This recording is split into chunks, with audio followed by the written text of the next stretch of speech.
Welcome to Disaffected. I'm Joshua Slocum, and this is the show where we talk about politics, culture, and relationships through a psychological lens.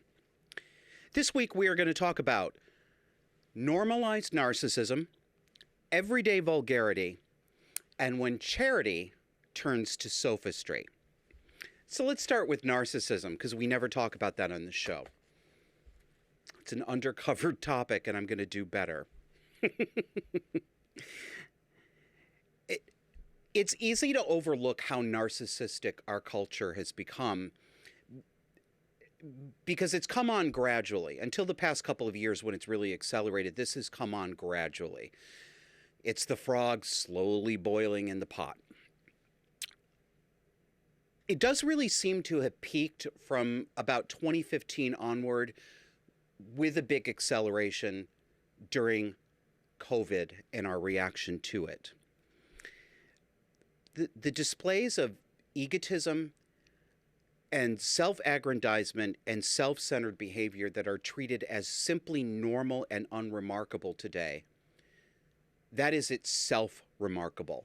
And if we could all turn the clock back to our 2014 selves, we'd instantly see how remarkable it was. The stuff we talk about on this show, a lot of it, can you imagine that happening in this quantity even 15 years ago?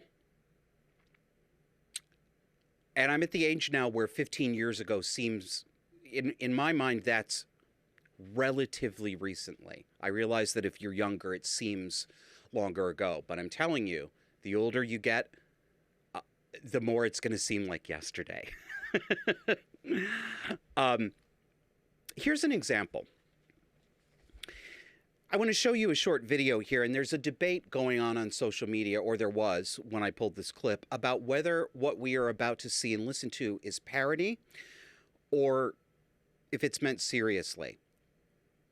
So let's take a listen to this gentleman. Do you have any idea how inherently discriminatory this statement is? In my video, it's very clear that I am non-binary and I'm not a man.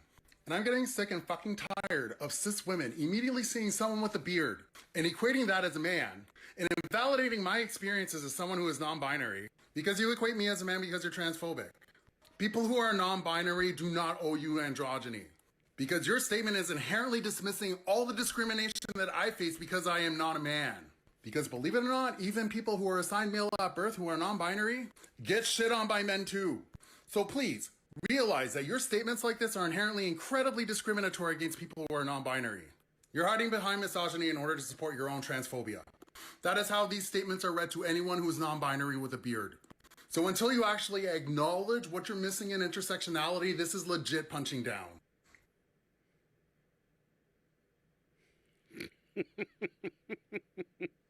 Immediately seeing someone with a beard and equating me as a man. Equating me as a man? And sweetheart, no. There are no men shitting on you. If you're getting shit on, you're either in a fetish club or it's your obnoxious personality. Now, listeners, here's my question. Why does that have to be a parody, as so many people have told me? Why is it unbelievable? As far as I'm concerned, it's not unbelievable. It's exactly what these people say. It sounds exactly like what they say every single day. Now, it could be a parody. I don't think it is, but it could be. But it really doesn't matter. Because the fact that there's a question illustrates the problem itself. It doesn't even need to be real in order to show the problem. This is where we are. Can you imagine this 15 years ago? Here's another example of normalized narcissism. And it's going to get into, it shades into the next topic that I'm going to talk about, everyday vulgarity. This is from Bon Appetit magazine. Take a look at this social media promo image on your screen here. It's Again, another piece of faceless art. There's a human figure in there who appears to be partially made of butter. I assume melted butter, I assume. No facial features. And the legend on the sign is, "What making cheese taught me about being trans."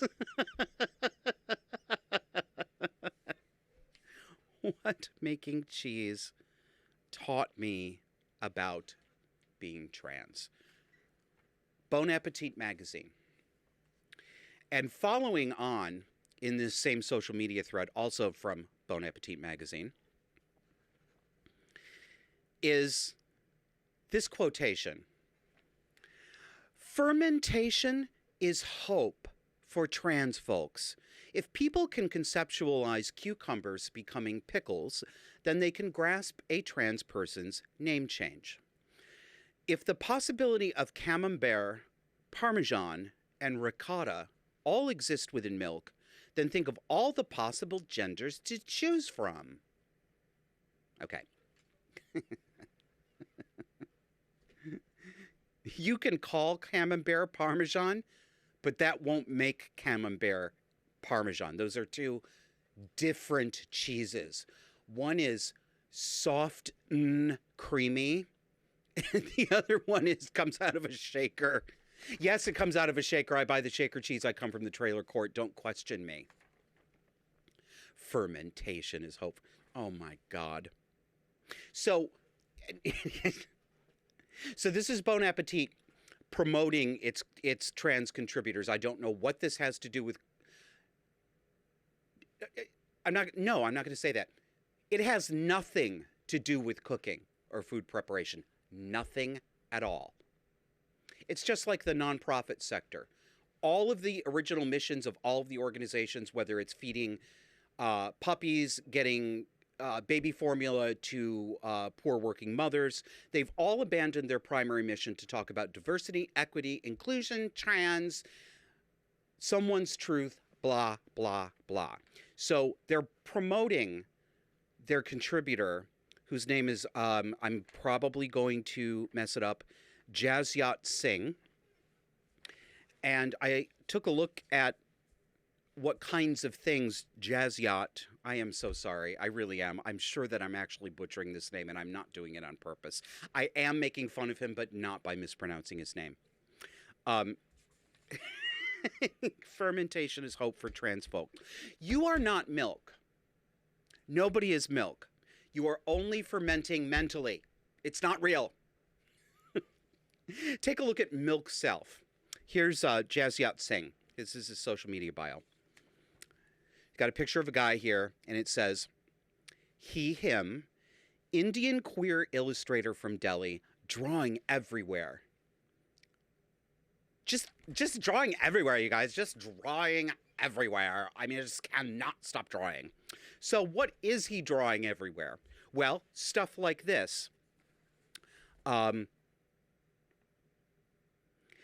bad cartoon picture of an obese naked woman shown from the belly up with her titties out, holding a broken heart in her palms. And the legend is, what do you do with a broken heart? Well, apparently you cup it lovingly underneath your pendulous breasts. That's what you do with it.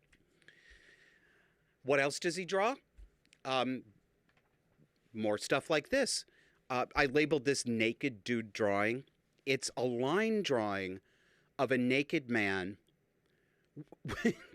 with an improbably small head, like a really, really small head. And he's sitting there sort of half reclining with his hand near his junk. I mean, and it's ugly. It's just bad. It's not bad art. It's not art, is it? And if that weren't enough, he also draws pictures of naked dudes from behind.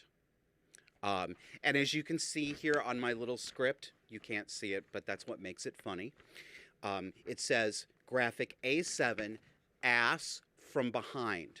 And it's a picture of a quasi man on his hands and knees viewed from the back so that you can see his ass crack and the back of his nut sack. Now, gentlemen, here's the deal. We need them.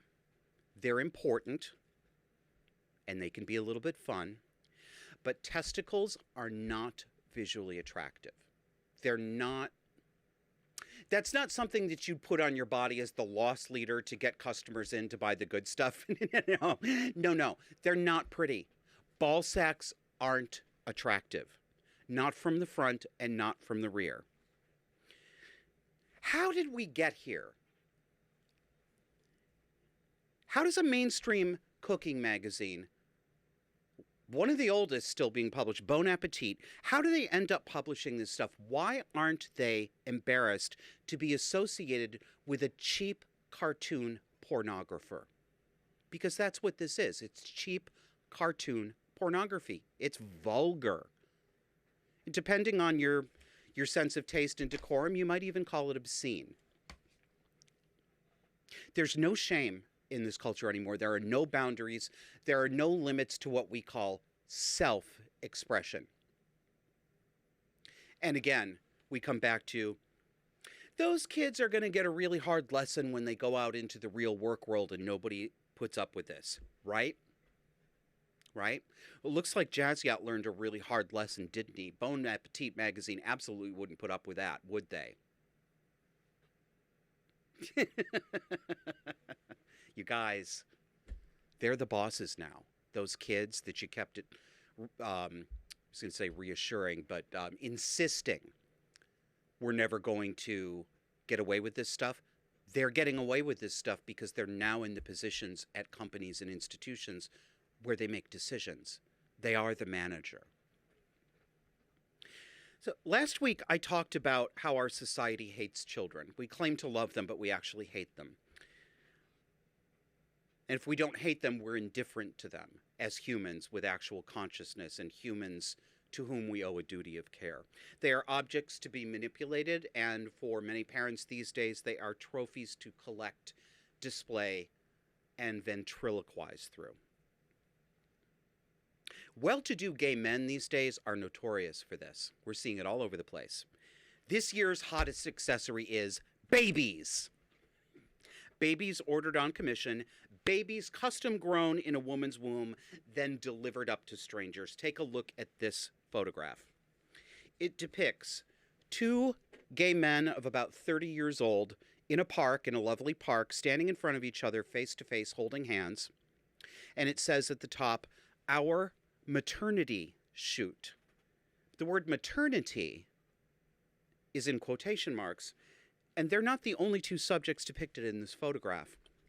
There is a woman in the background in profile, a pregnant woman, the woman carrying her child, which they consider their child because they're buying it. That's their product.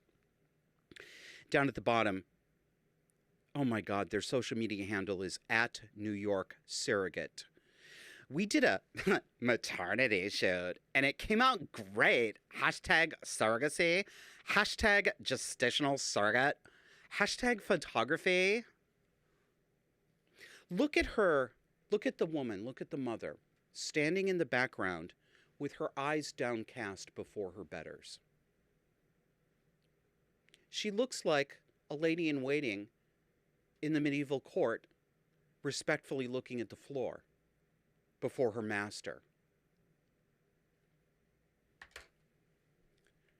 This is a joke to these guys. That's why they put maternity in quotation marks. It's a fucking joke to them.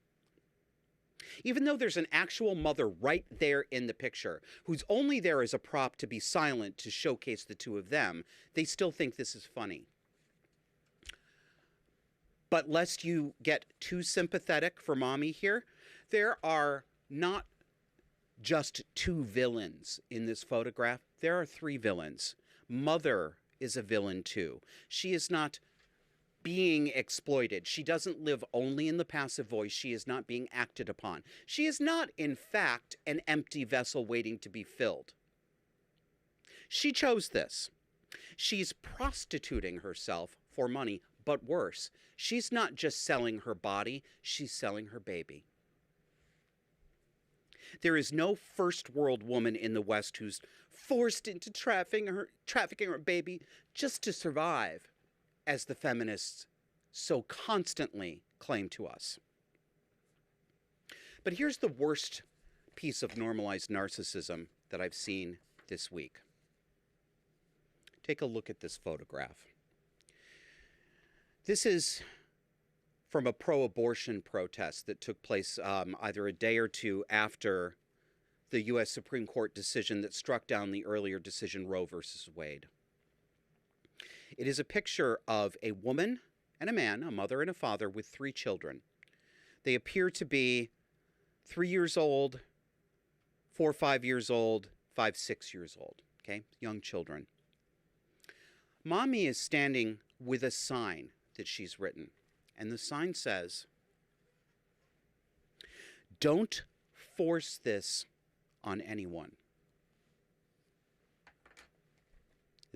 Don't force this on anyone. What's this? This is her children. This is her 3 beautiful children that she's presenting to the public as a burden, with a sign at a pro-abortion protest. Now stop for a second. Think about what these children are thinking, or think about what they will be thinking when they're a little bit older and they look back and see this. They're going to think, my mother used us as stage props at a pro-abortion rally and called us a burden that shouldn't be forced on us. And don't tell, it doesn't say burden on the sign. Stop that. If you're thinking it, stop it. We all know what the implication is, and so does this woman. That's taken care of. You know, the way that mothers like this, deranged mothers like this, use the existence, the birth, the pregnancy, the bearing of their children is really disturbing. My mother did it a little bit differently, but it reminds me of something she very frequently said to me growing up. She did it in the opposite direction, but it's still the same thing. It's still narcissistic use of children. She would say, you know, your father wanted me to have an abortion, but I refused. I wouldn't do it because I wanted you so much. Now, I'm sure that some people will hear that, and at first glance, if one can be said to glance with the ears, might think, what a sweet story. That is nothing sweet about that at all. This was my mother aggrandizing herself by telling me that my father, who I never met, wanted me to be killed, but she wanted me so badly. So I owed her for my life. And that is, in fact, exactly what it turned into. Exactly. Because as an adult, when I finally put my foot down and kicked that bitch out of my life, I got a bunch of bullshit like, I gave you life, how dare you? You should be grateful to me that you were born. Yes, those words. Children who grow up with messages like this internalize the idea that they only exist on mother's whim. She can destroy you if she wants to. You had better praise her for her kind decision to allow you to live. And just like in the last photograph, in this one, there isn't one villain there. There are 2. There's a father there. A man in his 30s with those bloody ear gauges in that make him look like he's 16 years old with a skateboard. What are you doing, sir? What kind of morally castrated man allows a witch like this to use his children for such disgusting propaganda? What is wrong with you, men?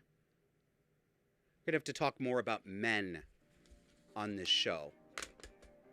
Putting up with this, saying nothing, indulging their narcissistic wives. We've got a real problem. And one of those is that we need to take a break.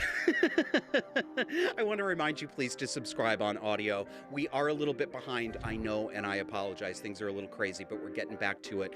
We have audio-only episodes that come out during the week that do not come up here on YouTube, so check us out on your favorite podcast platform. For more conversation on the dark and disordered psychology that shapes today's cultural and political left, subscribe to our weekly audio podcast on iTunes, Spotify, iHeartRadio, Pandora, Google Podcasts, and virtually anywhere else you get your podcasts.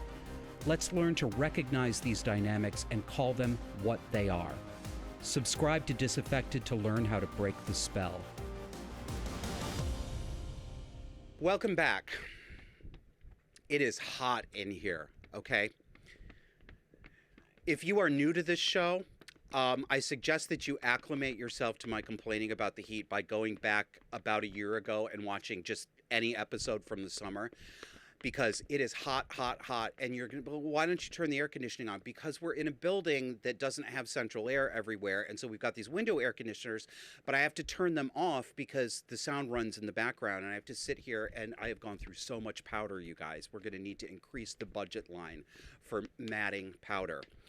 And I'll tell you one other thing before I get into my topic here. I get so cranky when it's hot. Yeah, I know. You're like, what do you, when it's hot? So I'm listening to a podcast, because somebody told me that this podcast that I haven't listened to before, called No Agenda. I'm starting to listen to it now. But somebody told me that they gave this show a shout out and liked the show. And I was like, well, that's really cool. So I have a shout out to them. Thank you, Adam Curry and John C. Dvorak. I appreciate you liking the show. You want to hear something funny? Boys, let me tell you, I don't remember which one of you said this, but I'm driving in today to record this show. And as I'm listening to your show, when you mentioned Disaffected, he says, yeah, it's funny. The host sounds flamboyantly gay. And I immediately just went, how dare you? And then I thought to myself, you stupid homo. You deliberately play up the gay on the show, and now you're going to get mad at them for telling you about yourself? See what kind of hypocrite I am? I'm actually very butch. It's not flamboyantly gay. It's, as my grandmother would have said of Liberace, sensitive and artistic. Thank you. All right. We're still on narcissism. And as we've talked about before, narcissism pays big-time social currency right now, especially if you are a minority, a member of any minority class. I even was surprised when I saw this story that I'm going to share with you. This is from NBCnews.com, and it is a story about a Connecticut woman who is suing Harvard because Harvard is publishing a book on slavery using on the cover a photograph of two enslaved people from the 19th century that she says are her ancestors. So let's jump in. A Connecticut woman who says she's descended from slaves who are portrayed in widely published historical photos owned by Harvard University can sue the school for emotional distress, Massachusetts's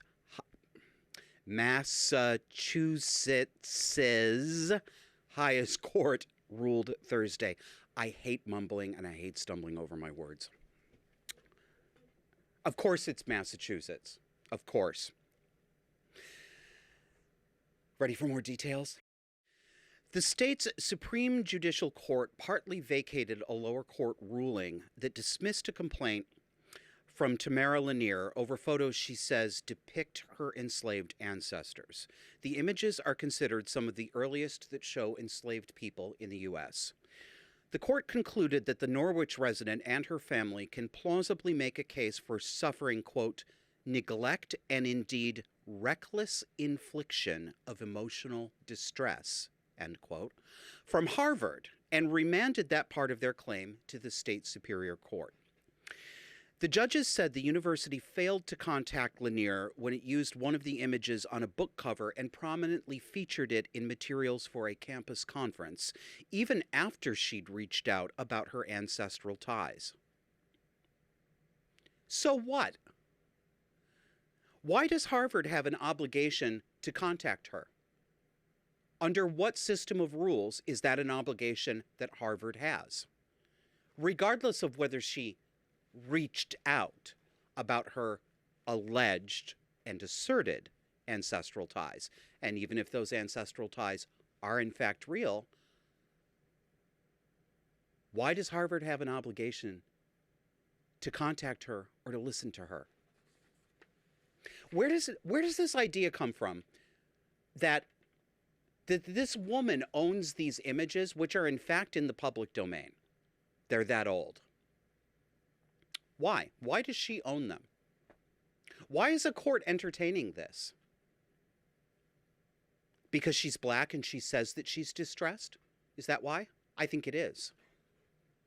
Because something like this ought to be laughed out of court. Oh my God. More from this. And I'm making a note here to Penelope, who is guest producing today because Kevin is out of town satisfying his fetish for buying antique radios. We are not yet, Penelope, to the part where we have another visual. I'm still reading. I'll let you know when we get there. Kevin can read my mind, but I can't expect that of Penelope. Back to the article. In sum, despite its duty of care to her, Harvard cavalierly dismissed her ancestral claims and disregarded her requests, despite its own representations that would keep her informed of further developments, the ruling states. But the High Court upheld the lower court's ruling that the photos are the property of the photographer who took them and not the subject themselves. I'm breaking in here.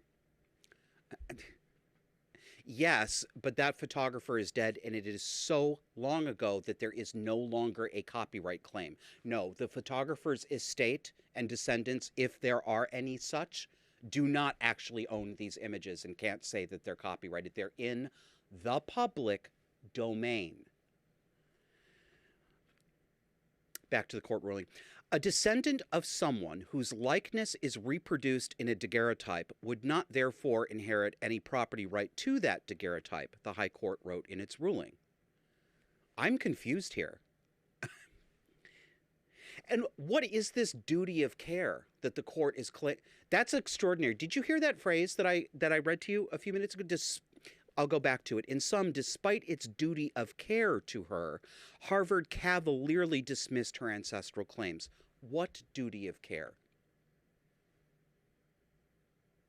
I'm serious. What duty of care? That's an extraordinary statement. A university has a duty of care to some random woman who says that one of the photographs they have that represent people in history that's in the public domain are her ancestors, and so therefore they have a duty of care? Under what statutory regime? Under what ethical regime?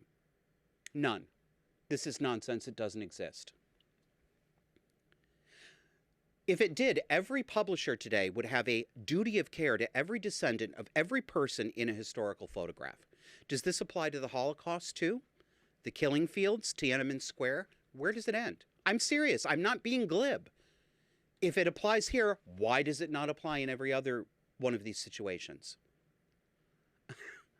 Again, can you imagine this happening 15 years ago? Much less likely, I think. So the court acknowledges that this woman, Miss Lanier, does not own the photos. And actually no one does because they've fallen out of copyright. But Harvard still has a duty of care to her. This makes no sense at all. It just doesn't make any sense. All right, Penelope, now we're ready to go to graphic B2, the quote from Miss Lanier's attorney. Lanier's attorney said Thursday's ruling was a, quote, historic win that marks one of the first times a court has ruled that descendants of enslaved people can seek accountability for what their ancestors endured. Wow. Wow. Descendants can seek accountability for how their ancestors were treated. Not them. The descendants were not treated this way. They did not suffer any of these things, but they can seek accountability on behalf of long dead people. They can seek accountabilities from third parties like Harvard, who had nothing to do with whatever it was that her ancestors went through. Really? The sins of the father? This is literally the sins of the father being inherited. Except not even, it's even more abstruse than that, because it's a third party. It's a university that happens to have some of the original daguerreotypes. Accountability? This is insane. It's Marxist stuff. It's Marxist communist stuff. Got another quote here. Harvard is not the rightful owner of these photos and should not profit from them, Josh Koskoff said in a statement. This is the attorney for Miss Lanier. As Tamara Lanier and her family have said for years, it is time for Harvard to let Renty and Delia come home. Apparently, these are the names of the individuals in this photograph. Well, Harvard is not the rightful owner, and neither is your client, Miss Lanier. She doesn't own them. She doesn't, not in any legal sense, not in any ethical sense. There's no nefarious profiting from their slavery going on here. It's a book cover. And speaking of book covers, we've talked before about how I believe that you should judge human books by the covers that they consciously don and present to you. So I ask you, I submit for your consideration and for your judgment the cover that Miss Lanier is showing us. Here's a photograph of her. Notice anything? I do. Probably the most extreme example of Disney villainess eyebrows I've seen in at least a month. Downturned mouth worn upside down with a sour expression. And do you notice something else? Do you notice the photograph over her shoulder? That's the photograph in question. She's not emotionally distressed about that because she's depicted with it, isn't she? No emotional distress there. This is about narcissistic ownership and ego gratification. It's not about anything more high-flown. No one is exploiting her ancestors. You can't actually exploit the dead, just as you cannot libel the dead. She's exploiting her race and America's current delirium that has convinced us that black people in the United States in the 21st century are living in an apartheid state. And she's doing this to soak Harvard. That's why she's doing this. It's a cheap move. The next thing I want to talk about is Jordan Peterson being suspended from Twitter. And yeah, we're going to move on to that. So, here's a headline from the National Post, one of Canada's daily newspapers. Jordan Peterson, suspended from Twitter, said it might as well be a ban. Quote from him, "I won't apologize." So what happened here? I'm going to read to you from the Post article. Jordan Peterson has been temporarily suspended from using Twitter after the social media platform said he violated the site's hateful conduct policy. On June 28th, the controversial author, clinical psychologist, and professor emeritus at the University of Toronto lost access to most of his Twitter account features because of a tweet he posted earlier in the week that used transgender actor Elliot Page's former name and suggested he had, quote, his breasts removed by a criminal physician. Ooh, Lord, it is hot in here. Sorry. Jordan Peterson didn't suggest that Ellen Page, had his breasts removed by a criminal physician. He stated it, and he's correct. Ellen Page did have her breasts removed. Whether you want to think of that physician as criminal is a matter of semantics. Back to the article. The tweet was in response to an article posted to Twitter by the New York Post in which Page said he is proud to introduce a trans character in Umbrella Academy, the Netflix show he stars in. Here's Peterson says to the Post, I penned an irritated tweet in response to one of the latest happenings on the increasingly heated culture war front. As far as Peterson is concerned, the temporary suspension might as well have been a ban because he would, quote, rather die than delete the tweet in question, he said. And good for him. Another quote from Jordan.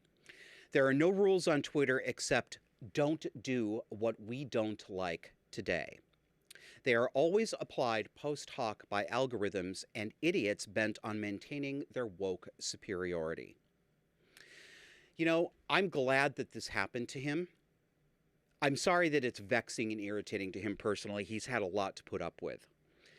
But we need big name people to experience this sharply to generate enough will and outrage to do something about it.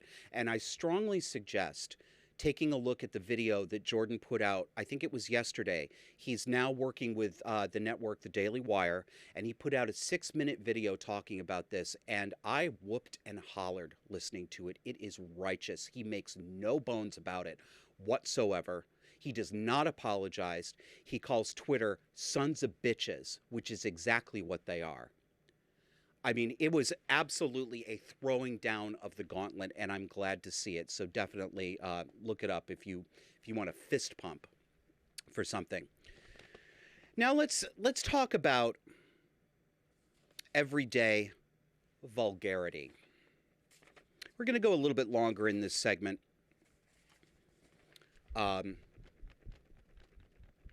Because my brain is melting and I can't organize anything.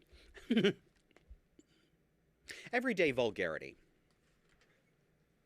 And yes, I did come up with that title thinking of that ridiculous site, Everyday Feminism. If you haven't looked it up, you should. It's a laugh riot.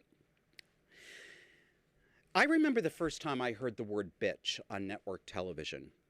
It was a Saturday night during a Golden Girls episode, which was required viewing in my family, like Star Trek The Next Generation. I was alive when these things were airing for the first time. So I heard the word bitch in a Golden Girls episode, and my entire family gasped and cracked up. Everybody lost their shit. Of course, this was also the show that gave us the line, that woman has slut embroidered on her underwear, the recitation of which by Estelle Getty finalized my homosexuality. When there were some broadcast standards, there was a special little frisson in hearing a bad word sneak through, right? When there are taboos, breaking them is a little bit of fun. It's naughty. But it has to be done sparingly. It loses its charm if it becomes banal, if every other word is a cuss word, if every other joke is bathroom humor or sexual humor. But we live in a very different world today than we did in the late 1980s. And I have noticed that vulgarity, just disgusting references, words, images that evoke defecation, sexual intercourse, are just popping up in everyday normal advertisements. Here's an example. This isn't even one of the worst ones, but it shows you sort of the degree on this ramp that we're on. This is a picture of a bidet. Even the name of the company bothers me. Tushy. Isn't that cute? Isn't that kawaii? Sushi because it's for your tush. It's this dude sitting on a toilet, fully clothed, but sitting on a toilet with his hands together like he's praying or going, namaste, whatever. And do we need to see a man sitting on a toilet? Do we really need to have that close a visual suggestion of what we're referring to? Is that necessary? Do we need to also see that he has a squatty potty stool for his feet so that he aligns his colon for maximum efficient evacuation? Really? Tushy, it's not endearing and cute, it's gross. It's a little cute when you refer to a child's butt as his tush, but when you apply it to adults, there's something, it just turns nasty. And it's more infantilization and age regression of adults that we've talked about many times on this show. And the tagline for this ad, give your butt the clean it deserves. Your butt? I know that butt is not a swear word, but it hits differently when it's used in an ad this way. You hear that difference, right? I just said butt a moment ago in a way that everyone does, and no one minds that. But listen to it in your head when you read it in a print ad in that context. Give your butt the clean it deserves. Ugh. Why must we be made to visualize the unclean state of an ass? Why? Why? And I can imagine an objection here. What a hypocrite I am, right? I swear on this show a lot. I tell dirty jokes. I use a lot of bawdy humor. Well, context. Context matters. This is a show for adults. This is not a show for children. It's not family viewing. It was never meant to be family viewing. I do it because I like it. I have fun. And a lot of you have fun when I do it. I'm here to entertain as well as to start conversations. Think of it like adult, nighttime comedy, if you want. I also have a day job where I talk about serious issues, but in a professional capacity, and I don't use the F word. Context matters. There is a time and a place for vulgarity, for bawdiness. A time and a place, not all times and all places, but that is what we are living in now, all times and all places. You see it just in the way that people walk down the street. People wear clothes that are quite frankly disgusting, showing as much skin as possible. Largely women, but I'm seeing men doing it now too. Displaying your underwear that's coming out of the back of your pants. Absolutely. Right on the drive-in here, I noticed a bicyclist. And I've noticed this for a couple of years now. Remember how we used to make jokes about plumber's crack? Well, we joked about it because really one of the only times you'd consistently see some dude's butt crack is if he was doing a job like a plumber that required him to bend over and get underneath your appliances. Well, you see it every day now. I see it on bicyclists every single day. This guy is riding down the street with 3 inches of his hairy crack sticking out the back of it that I have to look at while I'm driving behind him. People don't care anymore. They don't care. They're not moved to pull over and pull their pants up. They literally don't care. How can you not care? When something like that has happened to me, I'm embarrassed and I fix it immediately. It's humiliating. Not for these people. And the over-sexualization of women models in advertising has always bothered me. And women are over-sexualized in advertising. I'm not saying there should be a law against it. I'm just saying, in my judgment, there's too much emphasis on that. And women have so often been posed, regardless of what kind of product they're selling, whether it's a car or a roll of paper towels, they're often posed as if they're just sexual vessels waiting to be filled and used, wiping with a paper towel, but with that come hither open mouth look. It's gross, right? Well, now it's getting just as vulgar with men. Every day, I am seeing advertisements that refer to testicles, for example, as your boys. Our shorts keep your boys separated. Or we keep your boys cool. Stop it. Stop it. Or they just come right out. Some of these ads come right out and say your balls or your nuts. Right there in print. Not on adult late night television. Not in adult magazines. Just on any old news website. It gets more. It gets worse. I'm going to show you a series of 3 photographs of a model selling trousers online. Penelope, can you put up the first one? Thank you. Take a look at this photograph. Those of you listening, these are images of a male model modeling pants. All you can see is about from his midriff downward. But it's what you can see that I'm pointing to. Look at the visible penis line. You can see his penis as clear as day. Sir dresses to the right, and now the whole world knows it. Have you ever seen an ad that so clearly shows a visible penis line? You know, they used to airbrush these out. I remember as a teen being titillated by the jockey ads, especially the ones with Jim Palmer and his yummy furry chest. Whew, it's getting so hot in here. And I was especially intrigued by the prominence in his jockeys. But like all underwear ads, and still, you can see the male bulge, but you can't see the actual outline of the penis and testicles. It's not supposed to be pornography. They soften that, right? Do you think this ad was an accident? Do you think they just didn't see that one? Well, think again. Here's the next one. Same company. Set of pants number 2. Visible penis line. Or try the next one. Here's image number 3. Same thing. And no, it's not just one photograph that they recolored the pants on. These are 3 different poses. This is deliberate. At first, I thought maybe it was an accident as I consider this for the show. And so I ended up clicking on the ad and clicking through their gallery full of this. Absolutely full of it. Crotch front and center, penis front and center. Now, these ads are clearly targeted to gay men.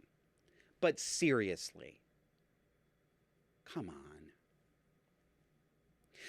I'm curious, straight men, what's your reaction to clothing ads like this? I have no idea. I mean, yeah, I'm being a little bit cute and funny here, you know, saying, ooh, visible penis line, but I don't actually approve of this. I think it's gross. Does this make you want to buy these clothes? I'm really curious. So if you're a straight dude and you see this ad or you've seen ads like this, I'd really like to know exactly how it hits you and what you think about it. Please leave a comment under this video on YouTube. Tell me what you think. And, you know, it reminds me of just one quick anecdote, tangent, and then we'll go to the break. It reminds me, I was having dinner with a couple of friends last week, and it was 2 gay men, me and this other dude, and a straight woman. And we were having dinner. And this gentleman that I was having dinner with happens to be very well endowed. Don't ask me how I know that. No, I haven't been there. I just know things, okay? But we were actually talking about this, how vulgar people are. And he said, well, exactly what I would have said in his position. He's like, I choose my clothing carefully because I'm not trying to display that in any context outside of home or intimacy. You know, so I think about what kind of dress pants I'm wearing, where I'm going. I mean, he doesn't want to show that off like that. So straight guys, what say you? Anyway, time to take a break. As a reminder, if you like the show, will you help it continue? We would really love to have your support. It does cost money to do this. And there are 3 ways that you can help keep Disaffected on the air and growing. Visit subscribestar.com or patreon.com. Those are your subscription models. If you don't want to do that, one-time donations can be sent to us with PayPal. Just look up our PayPal email address. It is us@disaffected.fm. And everybody who donates gets access to our monthly Zoom Hangouts for donors only. And thanks to some lovely volunteers I'm working with right now, you know who you are, we will be having more than one a month. So it's a great time to sign up. Thanks, and we'll come back and close the show. Twitter didn't like our old account, so we made a new one. Follow @disaffectedp That's disaffected and the letter P for show announcements and links. If you want our sass and snark, come see us on Getter at Disaffected Pod. You know how podcasters are always asking you to hit the subscribe button? Well, this is us asking you to take a minute right now and be sure you've hit subscribe on your favorite video platform. Click that notification bell too so you never miss our newest content. And don't forget to subscribe on audio too. We have audio-only content that you won't find on any video platform, so don't miss out. Welcome back. The last thing I want to talk about today is what I'm thinking of as when charity becomes sophistry. This is from the Substack blog called Persuasion. There's a lot of good articles on there. And the author of this article is Matt Lutz. He's a philosophy professor. And it's an example of what I think of as a certain kind of philosopher's pointless quest to render sensible that which is actually nonsense. Just plain old nonsense. And worse, it's meant to be nonsense. It's meant to baffle and stymie other people. Not what the author Matt is doing, but what he's defending. What I think he's excessively, charitably defending. This article is about the word woman. What is the definition of the word woman?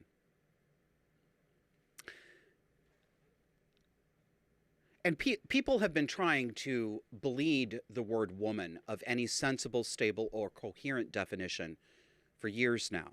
The trans activists have.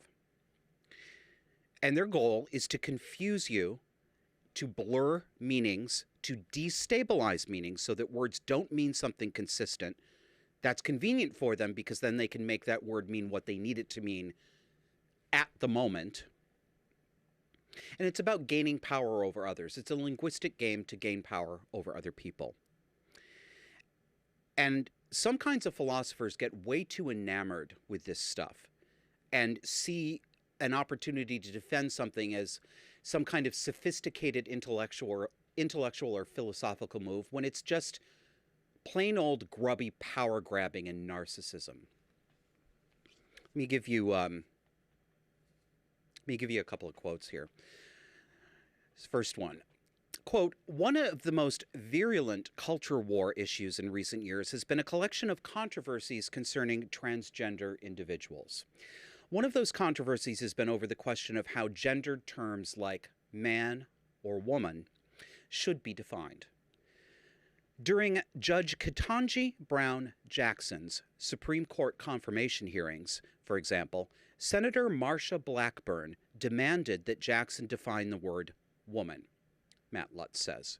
Okay, so right away, right at the beginning, you're already picking up on the author's political sympathies. He says that Senator Marsha Blackburn, who is a Republican, and that's why he says this, he says that she demanded that Jackson define the word woman. He didn't say asked. He deliberately chose a word that has a connotation of Marsha Blackburn illegitimately or aggressively and rudely broke the bounds of politeness and demanded that Judge Jackson define the word, as if Marsha Blackburn had done something unreasonable or provocative. She did not. This is a Senate hearing. It is perfectly reasonable to insist, yes, insist, that a Supreme Court nominee be able to answer a simple question like, do you understand what a woman is? Because there are going to be cases that come in front of you that turn on that very question. This is normal and reasonable. Right away, you know where Matt's sympathies are. So early on in this essay, it seems to me, he tries to set up this rather inane question that no one is actually confused about, and instead present it as a reasonable question that reasonable people disagree on. See, it's just like other words that can mean more than one thing. Let me give you some examples. Here's another quote. And Penelope, this is quote C2. As a starting point, it's important to remember that words often have multiple definitions. Sometimes a word can have several meanings that are closely related. Linguists and philosophers of language refer to this phenomenon as polysemy. For instance, the word hands can refer to either the body part or to people who do physical labor, typically with their hands, end quote. And he goes on, and I'm going to give you some more. I don't have any more to put on the screen for you. This is all just going to be spoken. So continuing. So a better question is not what the definition of the word woman is. It's how many coherent definitions there are. Buckle up, kids. There's at least one coherent definition.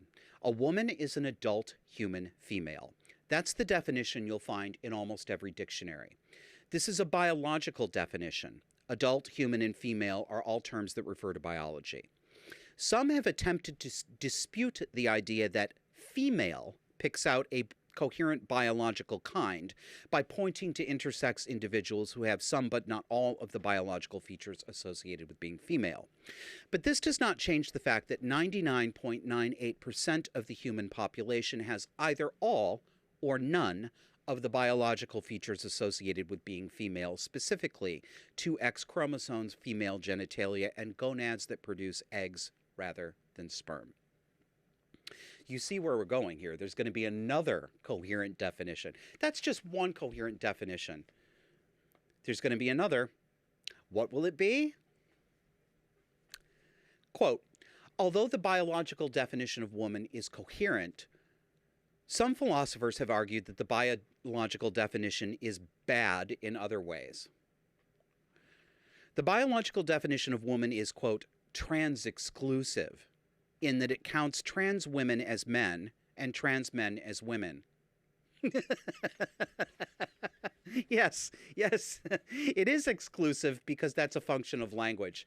In order for a word to have a definition, it has to exclude definitions that are not that one. This is normal. It's kind of a law of the universe. It's a law of logic.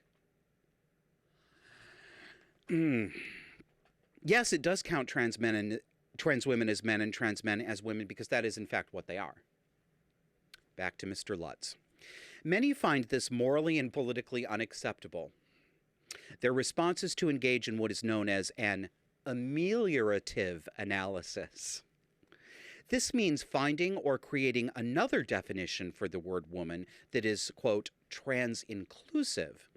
Not to have that definition stand alongside the biological definition, but to replace the biological definition. He's right about that.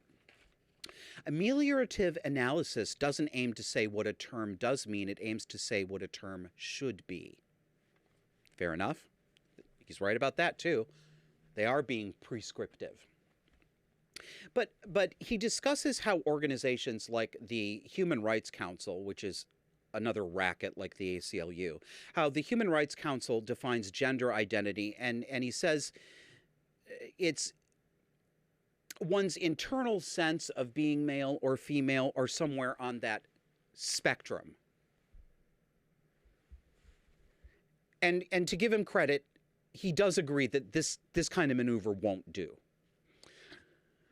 Quote, the problem with this is that trans-inclusive definitions of man or woman define those words in terms of a person's gender identity. So this definition is circular in a particularly unhelpful way. A woman is someone who identifies as someone who identifies as someone who identifies as, etc., etc. This is incoherent. Yes, he is correct. So far, so good. But then he caves in.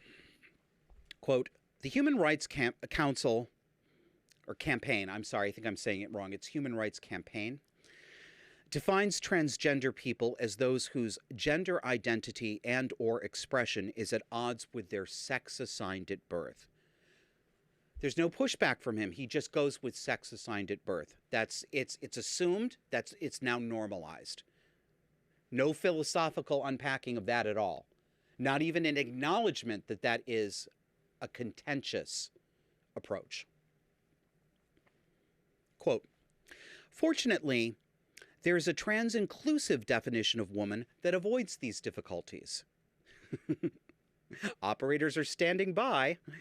The preceding accounts of what it takes to be a woman have all been proposed in the service of ameliorative analysis, a project which, in this context, usually aims to eliminate the biological definition of woman and replace it with something better. But we can make progress if we simply allow the biological definition of a woman to exist alongside the trans-inclusive definition, and even to define a trans woman in terms of a biological woman. This is what Sophie Grace Chappell, a feminist philosopher and trans woman, has suggested. Chappell doesn't think that we can give any of these terms neat definitions, but has suggested that being transgender involves wanting to transition from one sex to another. Duh. In short, biological men who want to be biological women are transgender women. Duh. Where's the progress in this? This is a solution? We just allow the two definitions, parts of which actually negate each other, to just sit alongside each other and get along really nicely? Okay. Quote, so these then are our two coherent definitions of the word woman.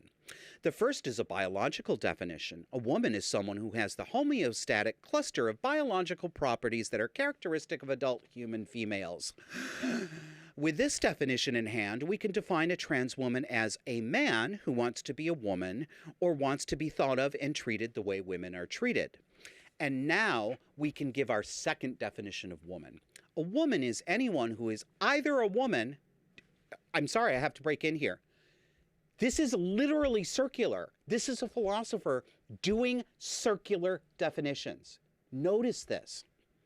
Our second definition of woman, a woman is anyone who is either a woman or a trans woman.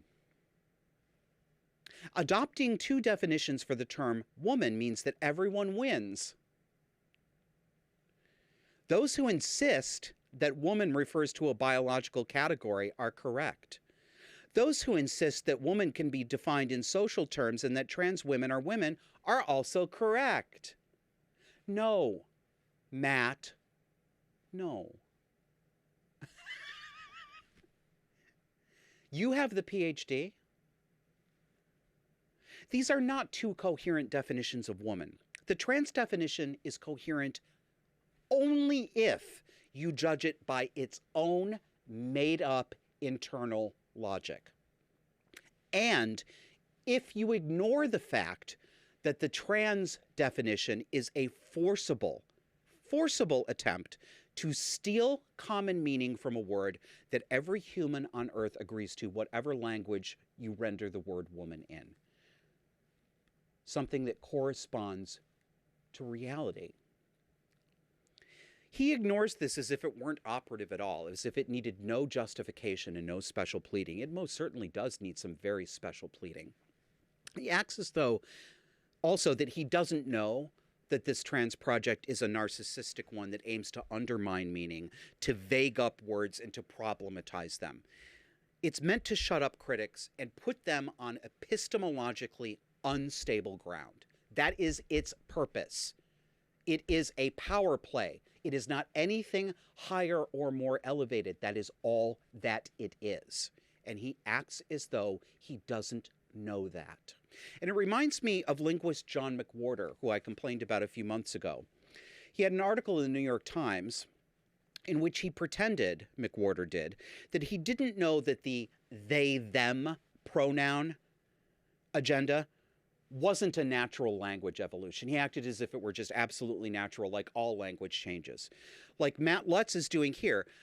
John McWhorter likened they-them to an organic language development, such as what takes place over long periods of time with shifting meanings of words.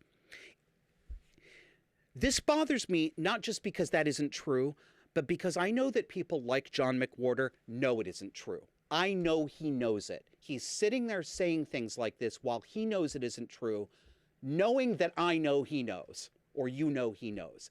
That really sticks in my craw, and Matt Lutz is doing the same thing. Let's call this what it is. It's cheating. This is cheating. It's not argumentation. It's cheating. It's having your cake and eating it too. The goal for people who want these definitions to reign, especially trans women, is to associate themselves and to associate themselves in your mind and in your emotions with the connotations that the actual word woman evokes without actually being a woman. But they want you to think of them in a womanly way without actually being that woman. But they don't want that to be too concrete because they need it to be flexible so that they can redeploy it if you start seeing behind the mask. It's just lying. It's just pretend. That's all. And the last statement I want to share with you is it's terribly naive. It's really naive, surprisingly so. This was not a good commissioned article, Persuasion, whoever your editors are. This was not good quality. And not just because I disagree with it politically. It's shit argumentation. It's not even analysis. Quote, "This isn't linguistic prescriptivism.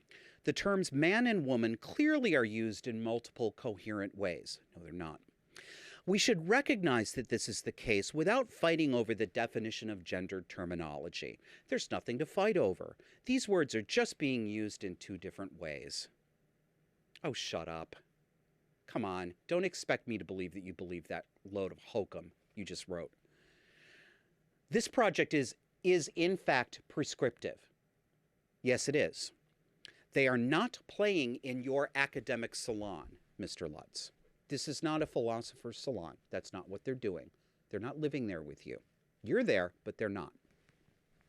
They're out in your office, in your university, in your institution, on social media, demanding, your word, remember that? I'm using it appropriately this time.